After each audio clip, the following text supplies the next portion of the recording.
Today's guest is Utkarsh Narang, coach, TEDx speaker, podcast host, and author, joining us all the way from Melbourne, Australia. From physiotherapist to filmmaker to sales leader and now a coach dedicated to clarity, courage, and conscious impact, Utkarsh has built a life of rebellion, presence, and purpose. This episode of the Rebel Rebel is brought to you by my book, BrandJitsu. All right, forget brand theory. This is branding that punches above its weight. After 25 years helping artists, entrepreneurs, and businesses stand out, I wrote BrandJitsu. Move your brand from meh to memorable. It's the real stuff, story, strategy, and sharp positioning that makes people pay attention. Find it at your favorite bookstore or online at brandjitsu.com. Well, welcome to the Rebel Rebel. I'm your host, Michael Dargie, and somewhere around the world for me, we're going to find out exactly where. Please welcome to the show, Utkarsh Narang. How the heck are you? Looking forward to this conversation, Michael. And I'm in Melbourne, Australia, so I'm in the future. And if this is a good conversation and if we're enjoying ourselves, maybe I'll share the lottery numbers for tonight's lotto to you. Oh, yes, please do.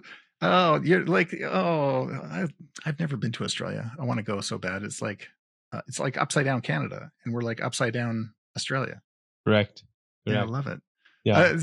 That's really cool. You don't need to tell us your street address or anything, but what part of Australia? It's a pretty big continent. I'm in Melbourne. Oh, did you say that? Yes, I did. That's okay. I can say that again. I was like so excited about the future. I can give my street address as well, but I hope and get fan mails hopefully. Oh, wouldn't that be nice? Amazing. That'd be nice. Well, welcome to the show, Utkarsh. So I guess maybe catch us up. Give us some context. What is it that you're up to? Let's just start there. Let's start from the present. I typically start from the past, but let's start from the present. Right now, I'm. It's a funny question, Michael, because whenever someone asks me like, Utkarsh, what do you do? Then part of me wants to say, oh, I'm a coach, I'm a facilitator, I'm a TEDx speaker, I'm an author, I'm a podcast host, and all of that. Check. Check. And then a part of me also wants to say, I'm a parent, I'm a spouse, I'm a son, and all of that. And so what I've started to say, Michael, is that I'm someone who's building life one day at a time loving it. That is so cool. That's the short answer, right? Where I feel like it gives enough to people. But yeah, Utkarsh Narang, staying here in beautiful Melbourne City, Australia. Started my professional life as a physiotherapist. Got into a creative field of filming and editing, then went into sales and operations, and then thought that it's time to become a coach and have these rebellious paths open up for me and help others achieve clarity, courage, and conscious impact. Michael, that's what I do. And I think this human life that we've been given, it's a special gift. And if we don't live it fully, then we're doing a disservice to ourselves and to people around us. And that breaks my heart. So that's what I do. That's incredible. Great answer, by the way. Outstanding. So, I mean, it's one of those things. You go to a party and everybody's just like, what do you do? What do you do? What do you do? And I love your answer that, I'm this, I'm that, I'm this, I'm that. Like, I'm a parent, I'm a husband, I'm a whatever. Like all these things that we're not just what we do for work, which is really cool. But if I could go back in time, because present day Utkarsh, which is future Utkarsh for me, maybe thought somewhere when he was a young lad that I was going to be different. Yeah. Where did that happen? Yeah. So the journey started on a very straightforward path. Parents who were both doctors. And so they thought that our son will also become a doctor. And they never pressurized me. Like they never compelled like, oh, you got to become a doctor. And But I did enjoy that path. And because I saw two people who were thriving and having a lot of fun with their life. So I thought becoming a doctor would be a cool thing to do. And so I became a physiotherapist. And I had 3 clinics back home. This was back home in Delhi, India, many moons ago. I don't even remember what I used to do as a physiotherapist. But I used to have 3 clinics, a fitness center, and a very beautiful part of existence, I would say. But there was always this craving, Michael, that what's my larger impact on the planet? Because as a physiotherapist, I knew that I would be someone who would be impacting lives locally. And it'll be hard for me to reach out to someone, say, from Delhi to Mumbai or to New York or to LA and say, can I alleviate your pains or can I help you with certain things? But I tried that. I tried to reach out to my friends via Skype at that time in 2010, 11, that if you have a parent who's going through a low backache or something like that, can I help them in some way? And everyone said, no, no, no. And I was like, what the hell is wrong with you? Let me try it once. Yeah. But that did not work out. So 2013 is when I started to network and meet people and see what else was possible. And that's when I met a professor at Columbia Business School in beautiful city, New York, which is another city that I dearly love for the energy and the vibe that it has. So they said, Utkarsh, you've applied for this job with us. We're a startup. We have like 3 employees. What will you do with us? You're a physiotherapist. And I'm like, I'll figure it out. So that rebellious energy, Michael, I think I'll figure it out. I'll figure it out. Like, give me 3 months. Give me 3 months. Oh, man. If it works, we'll figure it out. If it does not, then I have my clinics to go back to. So there's a plan to kind of fall back to. Yeah. But 3 months turned into 8 years. And so I guess it did work out. Wow. And so, 8 years I did filming for them. I did a lot of production work for the leadership programs. And then after doing that for about 4 years, building 400 hours of content, living in New York City for a while, I decided that I'll do something more. And so I went back to the founder saying, let me try my hand at sales and operations. And he's like, Utkarsh, what's wrong with you? I'm like, the rebel energy. I know someday I'll be on a podcast with Michael and listeners will be listening in. So I need to build my rebel story. And so, I got into sales and operations. And that was another growth journey. Did that for another 4 years till the pandemic came about, which is when I kind of decided that I want to become a coach, because I was seeing that people needed that space where there was someone to listen to. There was someone who would push them to try a little harder, to be a little stronger, and achieve whatever that looks like. Outstanding. Wow. Well, thank you for your service to humanity. This is awesome. I'm still at it, 40 years, and hopefully 80 more to go. Yay! 80. Wow. Outstanding. Well, sure. You never know. You never know. AI might plant into my mind or body, and I might become ageless. Right? You are already ageless to me, Utkarsh. Oh, that's timeless. Special.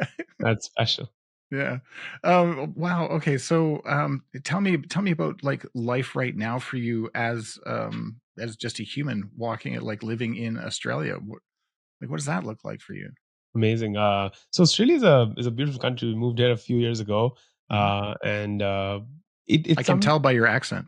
Yeah, it still has the full Indianness in me, and it's a mix now. So if someone asks me, Utkarsh, which country do you belong to? Then I've started to say that I'm an Australian with an Indian heritage. So that's never going to go away. So day to day, I think there are 5 values, Michael, that have been instrumental in helping me shape up my life. And I often say that to listeners as well, that if you've done or if you've not done any inner work, or if you've done some inner work, both are great places to be. I think a great place to start off with is to just understand who you are as a human being. And to me, that became instrumental when I did that work for myself.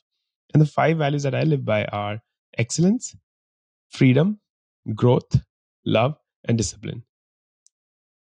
And they've been constant for about 7 years. Wow.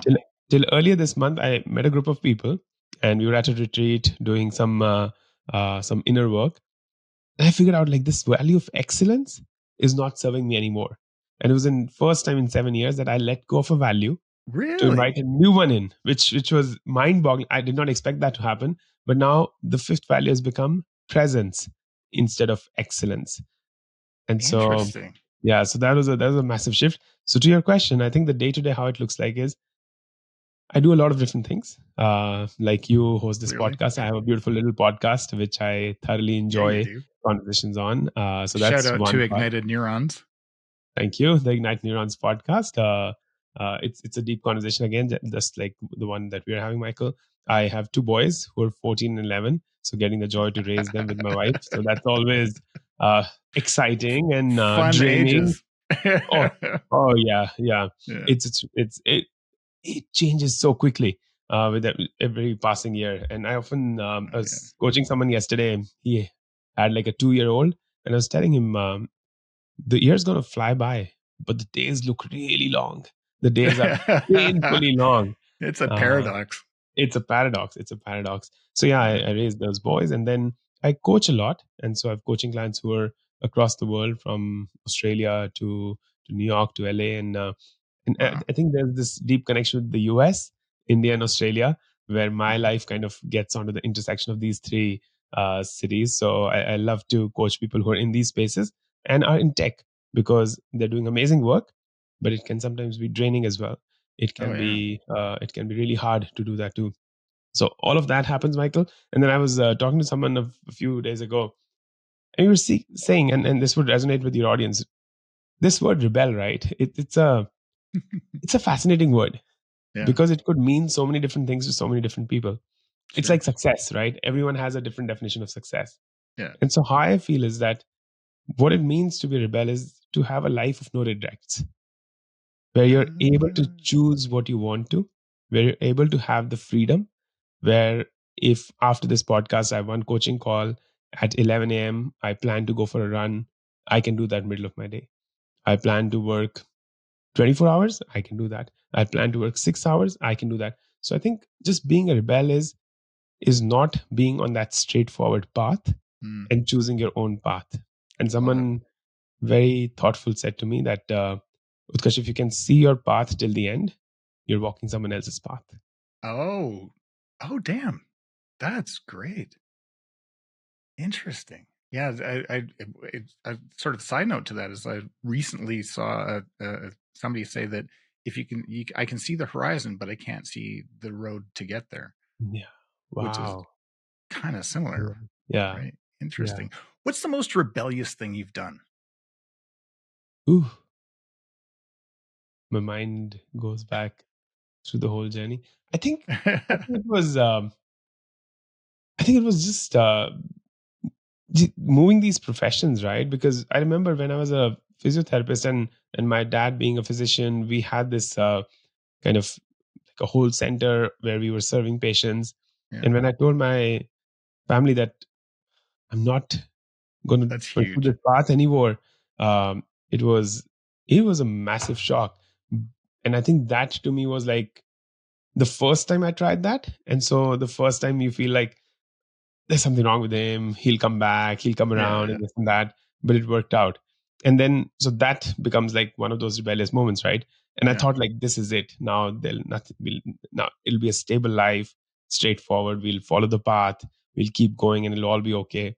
But 8 years later, after being in that corporate job, middle of the pandemic, when I sat my family down again, and they're like, something's wrong. He's going to do something that's not going to be fun. Yeah, exactly. The jaw's about to drop to the floor. And I told them that I'm going to quit my job. And they're like, are you freaking nuts? Like, it's 2020, middle of the pandemic. People are not getting jobs. People are losing the jobs that they have. Yeah, and you're what the hell? Consciously, voluntarily going to say that you don't want a salary and you're going to give up your job to do what? Like, I don't know. What? You're insane. Yeah, I love it. I'm insane. It's perfect. See, someone appreciates my insanity. Yeah, man. Yeah, I needed that today. Sometimes you just got to let shit go if it's not working for you, right? Like that's there's a great power in being able to just let shit go and be like, so you need to make space for what's next. The fact that you let one of your values go to be replaced so that something else could fill it. Yeah. I mean, that's really cool. And I think the challenge that I see, Michael, in my work is that people are busy. And so we've become these human doings. Yeah. And we're not human beings anymore. Yeah. And I think what's important is that we got to really pause, maybe on a Sunday morning with a cup of coffee, or maybe Saturday evening with a glass of wine, and sit alone and talk to your freaking self. Like, Utkarsh, what do you really need from life? And what you're doing right now, is that serving you? And what could you let go of that might help you become a better version of yourself? What have you not done that you need to do before you're done here? Ooh, touch 1 billion lives.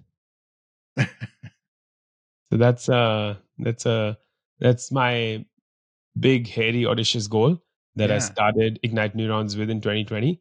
That someday we want to touch 1 billion lives and support them. I've been contemplating on this word, help them. Who am I to help? So support them in creating more clarity, courage, and conscious impact through their lives. So you're already on that path. Yes, sir. That's pretty cool. But it's a tough path, Michael. That's also I keep contemplating on, because some days it feels like lonely, and some days it feels like uh, is it worth pursuing? But yeah, at the end of the day, again, if it's a mission that's strong and if it's a mission that brings you joy, then you stay on it. What is the most dangerous animal you've hung out with in Australia? Ooh, the first time we saw the kangaroos, even that was scary Those because guys are pretty buff, hey? oh yeah. I mean, you expect them to be like these cute, beautiful creatures who'll be maybe little, like you'll pet them on the head and things like that. Yeah, The first time we were driving through this beautiful national park called Grampians, yeah. and it was about 6:30 in the evening. It was dark already. We were in the winters, and there goes a big kangaroo hopping in front of our car. Wow. It was so huge. It felt like whoa, and that was the first time we were seeing kangaroos. So yeah, it was yeah. I don't know why the kangaroos came, but yeah, spiders are amazing too here. Uh, there's Oh, there's one in our garage which my kids keep telling me, Dad, why don't you kill him? I'm like, oh, what's his that name? spider is so beautiful, Spidey. Spidey. Spidey. Yes, I always name our spiders. we do I'm too. a big fan of spiders. They Yeah, do all yeah. sorts of So good how do for you us. kill a spider? They're so No, beautiful with the yeah, eight you leg don't. Yeah, hanging yeah. on the corner of Just the mind their roof. own business. Exactly. Yeah, yeah. Oh, that's so cool. Yeah. Your favorite, I mean, you're well traveled, Mm. clearly. So it's kind of a bit of a two-part question. The first one is your favorite place to travel to, Mm. not live, but travel to, like visit for however long. Mm. Mm. Two cities are coming to mind. One Okay. is a fascination. I've never been there, but I don't know why there's this fascination about Paris. I Oh, want to go to Paris and walk, and the Eiffel Tower emerges in front of me, and all of that. Like there's a fascination of Paris, but uh-huh. New York, I think, to me is, I call it less of a livable city. I call it more of a travel to work in kind of a city which has like its amazing vibe. It'll Yeah, keep you on your toes. It never sleeps. All of that is absolutely true. So I yeah. think these two cities come to mind. Excellent. And the other question is, how important do you think it is for people to travel the world, Yeah. to understand it better, or to, I don't know, be, I wouldn't say better humans, but just more complete humans? Yeah. I think I think traveling is very experiential.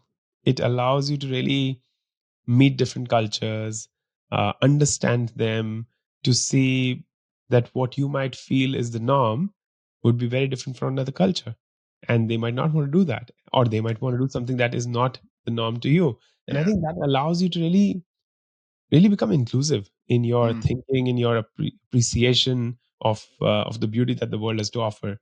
Um, while we live here in Melbourne, there are days on which, if on our house, on the backyard, it's raining. It's raining like hell. And on the front you go and it's clear sunshine. And I get fascinated by this. And if I were to not be living in Melbourne, and if someone were to tell me, Utkarsh, you can get like 4 seasons in Melbourne, I would be like, you're kidding me, man, right? That's Yeah. not possible. But when you come here and you stay, you get to know. So I think it opens you up in Hmm. beautiful ways, and it allows you to be very inclusive in how you approach things. It also allows you to develop this empathy, right? Because not everyone will have the resources that maybe people in the US slash Australia slash the world's in a shitty place right now with Yeah. all the wars and everything that's happening. Like I cannot imagine sleeping at night and thinking that there might be a missile that might fall on my house before Yeah. I wake up. It's just scary. So I think it just opens you up to new ideas, to new thoughts. Yeah. Awesome. Thank you. Um, let's say you wake up. Actually, I'm not gonna say you wake up. You've just finished a meeting, and you're like, strap on your running shoes, got your shorts on, got your like little singlet, and you got a headband, I think, and you put in your AirPods, you put on your favorite song, and you just go for your run. And you're out there having your run, and you're thinking to yourself, Utkarsh, I wish the world knew this one thing. What is the one thing that you wish the world knew? Courage. Courage to try to be a rebel. Courage to achieve what they want to. Courage to express their love to someone that they love and are unable to. Courage to break away from a relationship that is not serving them well. So yeah, courage, I think, is a really important thing. And I spoke about this in my TEDx talk, Michael, where I spoke that fear has these immediate reactions. We either flight or we Mhm. fight, and that's the Right. primitive brain working, right? The amygdala gets hijacked, and it says that, Utkarsh, if you're fearing something, either you run right opposite direction and don't ever think about it, or you just take it head on and fight it. Yeah. I think there's more to fear than we really understand. And I think fear, in a way, can allow you to action in very thoughtful ways if you have the courage to do that. Interesting. Yes. Can you unpack that a little bit more for me? Absolutely, absolutely. So, see, when fear comes in, then we need to understand, like, what is the cause of this fear? Is it shifting my identity? Is it shifting how my system works? Is it causing me to feel uncertainty? What is the secondary level under that fear that I'm experiencing right now? Uh, And once you start to recognize the fear, that's when you can challenge it. That, hey, fear, I understand you're coming here, but I don't think you're logical. I don't think you're rational right now. And let me test out a few theories. Let me run an experiment. And I think that's what I did, right, Michael? Because in my life also, when I dived from being a physiotherapist to starting filming and editing, when I share the story, when I did the story briefly, it might seem, oh, Utkarsh, how courageous. You jumped from being a physiotherapist to filming and editing. What an yeah. epic journey, man. I'd love to be in your position. But then moving from a physiotherapist, maybe there were some fears that I'm not going to touch a billion lives. I'm not going to have impact on the planet. And so those Mm. fears said, Utkarsh, what's the smallest experiment that you can run? And then I went into meeting people. So I actioned instead of being paralyzed by the fear. And that action led me to meet a certain people, to then take the next step. And that fear actually made me courageous to do beautiful things. I love it. What's your favorite thing, or what's one of your favorite things to do with another person? Talk Talk. like we're doing. I love conversations. I think my dad used to say, and I don't know where he got this from. Maybe it's some parable. He used to say that, Utkarsh, we have 2 ears and one mouth. So always in life, listen more and talk less. And this is a podcast where you're the host and I'm the guest. Yeah. Otherwise, I love to just sit in my host position and Yeah. just ask a question and and keep listening. That's awesome. I want to do a shameless plug, and I want to hear more about your show, because I'd love for you to share what Ignited Neurons podcast is about and why you started, and what you're doing with it. Yeah. So I think the idea there is that sometimes moving from point A to point B for someone is really hard. And there might be resistance, there might be obstacles, there might be barriers for that. What we want to do through the podcast is have deeper conversations with our guests who have had a story in their own life, have their own trajectories, where we ask them, hey, if an 8-year-old you were to come and meet you right now, what kind of a conversation would open up? And that's where the podcast begins. And so they start to Love share that. what, as a child, were their dreams, what were their aspirations, what were things that influenced them. And from that trajectory, we go to wherever that podcast goes or whatever is the expertise of that guest.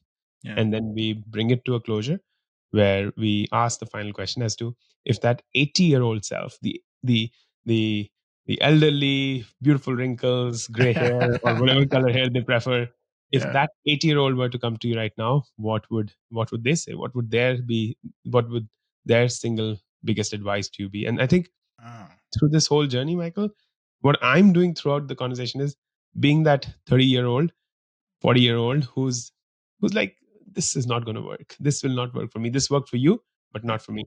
And I try and distill it down to the simplest first principles, mental models that we can give away to the listeners. So that's the podcast. Um, Spotify, YouTube, everything, wherever you Yeah. listen to your podcast. The Ignited Neurons podcast with Mhm. Utkarsh Narang. I love that voice. It's like you're those boxing announcers, right? Right. And in this corner. Love it. Love it. Oh my goodness. Well, that's really cool. That's really inspiring. I love the shape of that show. Like, what a great conversation to have, Yeah. and what an inspiring. My neurons are firing right now. Amazing. That's what you What? want, right? What is even happening? Yeah. What's a thing that you do just for you? What's an Utkarsh? I just want to take off my shoes and, squeeze my toes in the grass? I don't know. What is it? Meditation. And I think again something that's overused, abused, and misused. But meditation, if you've done that, you will recognize the benefit. If you've not, then you will question it. If you've tried, then you'll be skeptical. And I think I've been in all those buckets where the journey began maybe 7, 8, 10 years ago, where someone said, "Utkarsh, why don't you meditate? It'll help you." Like, I don't need to sit cross-legged, close my eyes, and focus on my breathing. I'm doing okay. I'm very successful. And that was the pushback, right?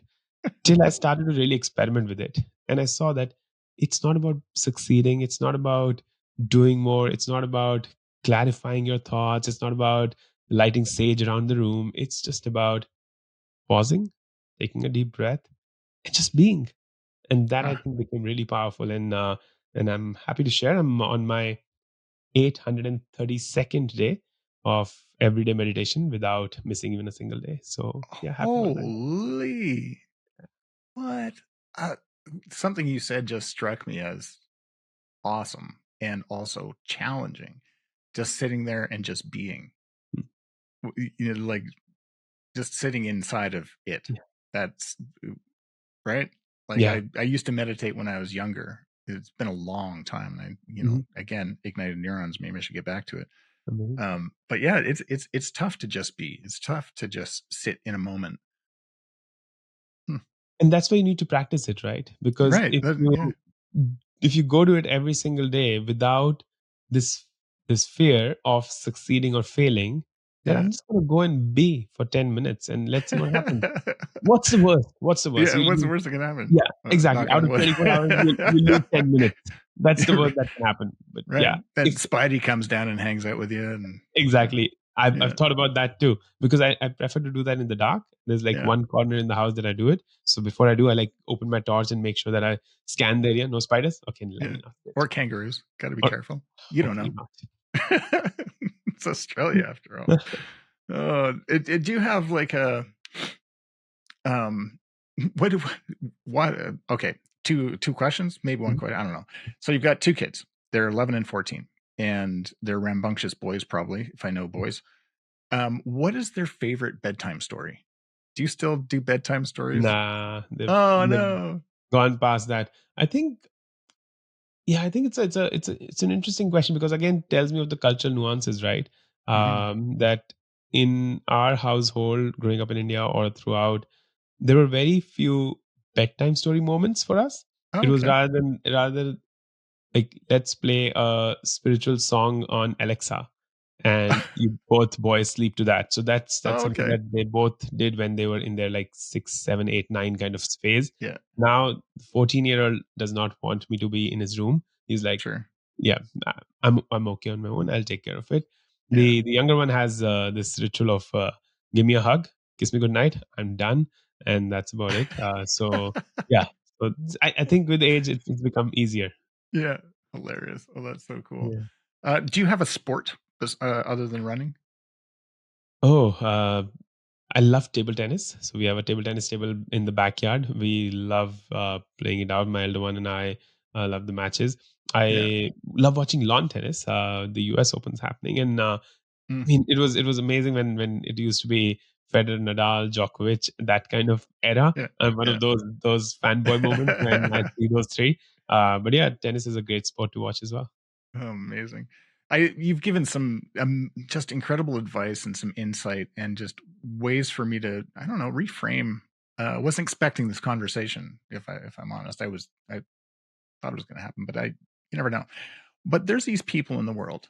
We call them rebels in waiting, and they are the people who are about to do a thing or are in the middle of a thing, and you're not sure exactly how to get there. Yeah. And I love asking my guests what advice they would have for them. What's helped you? That's a deep question. Let me slow it down. Yeah. I think the first part of this conversation, Michael, is that for those rebels in waiting, ask yourself, why do you want to do this? And it can seem superficial at the start, but unless you're ready to go in deep shit, if you have your why really clearly laid out, you're not going to be sustained in that. Because Because when you start anything, but starting a business, going into a new job, starting a band, it could be anything, right? Or playing a sport. The initial first few weeks seem like, oh, I'm learning so much. There's so much energy and this and that. But then the journey gets harder and harder. And there comes a point where you feel like, where am I? What am I up to? And so if that why is really strong, that why do you want to do this? If you're really solid, and you can call it your mission statement, you can call it your purpose, whatever works for you. So define why do you want to do it. And if you have a solid answer to that, that'll be step one. Second is always be ready to learn. Because if you don't learn and grow, you're not going to make it. Because the world's changing at such a massive pace. And we've been talking about this like 70,000 years. The world continues to change, and it will. But what technology is doing is that the pace of change has multifolded into like 100x or maybe 1000x. And so if everything's going to change very quickly, you got to be able to unlearn, relearn, and learn. So that becomes like the second most important step. And then third is define success in your own terms. You can be a unique rebel. You cannot be like Michael. You cannot be like Utkarsh. You cannot be John, Tom, Dick, and Harry. You have to find your own being rebel and define what success looks like for you, and then chase it like it's nobody's business, and you got this. And something I often tell to people is that when you're seeking this idea of being a rebel or succeeding in your terms, imagine, Michael, if I were to take someone's head and push it underwater. What's that one thing they're craving for in that moment? Imagine air. I think that's how strongly we need to crave for success when we're trying to be on the path of rebels. Wow. And if you want it as much as you would want air underwater, then that's the path for you. Go for it. Outstanding. Utkarsh, where can people find you? Find me on LinkedIn. That's the best place to be. I look at every DM that comes to me, and I'm waiting for many folks to reach out and have great conversations. Excellent. Everything will be down in the show notes. Utkarsh, thank you so much for joining us today. This was lovely. Loved it. Thank you. And I'll text you the lottery tickets. Thank you, Utkarsh from the future. Thanks so much for listening to this episode. Hey, if you're an artist, scientist, entrepreneur, or business owner who wants a smooth and proven method to find, shape, and share your story with the world, head on over to BrandJitsu.com and order a copy of my book, BrandJitsu, Move Your Brand from Meh to Memorable. I've been your host, Michael Dargie, and this has been the RebelRebel podcast. It's a podcast for creative rebels and entrepreneurs all over the world. And hey, if you're a rebel or you know a rebel, head on over to the RebelRebelPodcast.com and fill out the guest request form. Thanks so much for listening. Until next time.